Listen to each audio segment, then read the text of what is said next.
Satu orang mulai mengarang cerita, bukan karena ia tahu kebenaran, tetapi karena benci yang ia pelihara terlalu lama.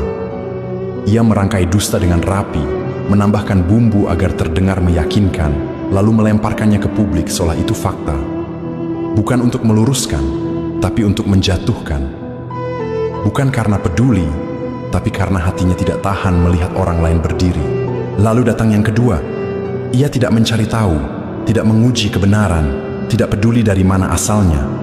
Ia langsung membenarkan, karena dalam dirinya ada dengki yang menunggu alasan untuk dibenarkan. Baginya, kebohongan pun bisa terasa benar selama itu memberi kepuasan melihat orang lain direndahkan. Ia tidak butuh bukti, cukup rasa tidak suka, dan itu sudah cukup baginya untuk ikut menghakimi. Kemudian yang lain bermunculan. Mereka tidak tahu awal cerita, tidak pernah melihat kejadian sebenarnya, tetapi dengan mudah ikut menyebarkan.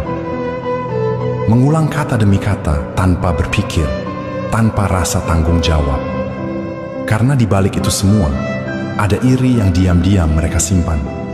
Mereka menikmati cerita itu, bukan karena itu benar, tetapi karena itu membuat mereka merasa lebih baik dari orang yang mereka bicarakan. Luar biasa cara mereka berkumpul. Tidak ada rapat, tidak ada kesepakatan, tetapi tujuan mereka sama, menjatuhkan satu orang dengan cara paling hina. Yang satu menyalakan api dengan benci, yang lain meniupnya dengan dengki, dan sisanya menambahkan bahan bakar dengan iri.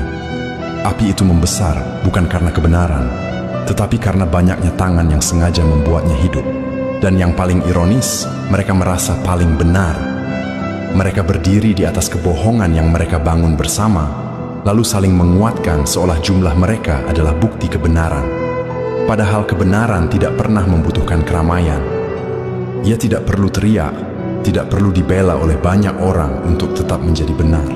Mereka mungkin merasa menang hari ini, merasa berhasil menjatuhkan nama seseorang, merasa puas melihat orang lain direndahkan oleh cerita yang mereka ciptakan sendiri.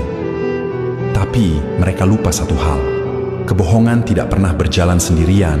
Ia selalu membawa jejak yang suatu hari akan kembali kepada pembuatnya. Waktu tidak pernah berpihak pada dusta. Ia mungkin lambat, tetapi pasti. Dan ketika waktunya tiba, satu persatu akan terlihat jelas. Siapa yang memulai dengan niat buruk, siapa yang membenarkan tanpa hati, dan siapa yang menyebarkan tanpa nurani. Saat itu, bukan lagi cerita yang akan berbicara, tetapi kenyataan yang akan menampar mereka tanpa ampun.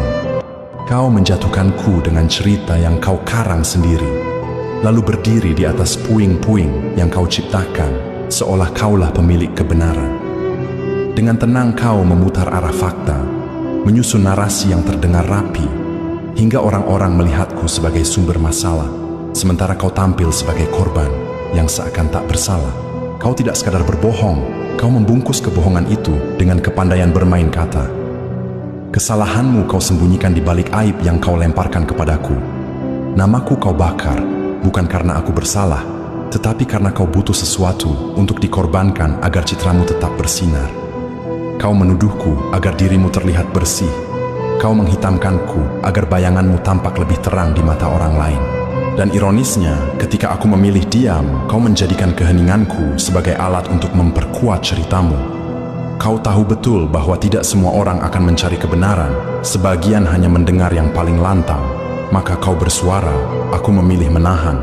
Lalu diamku kau tafsirkan sebagai pengakuan, seolah aku tak mampu membela diri. Padahal, aku hanya menolak turun ke dalam permainan yang kau ciptakan. Aku melihat bagaimana kau berdiri di depan banyak orang, dengan percaya diri menyampaikan sesuatu yang tidak pernah terjadi.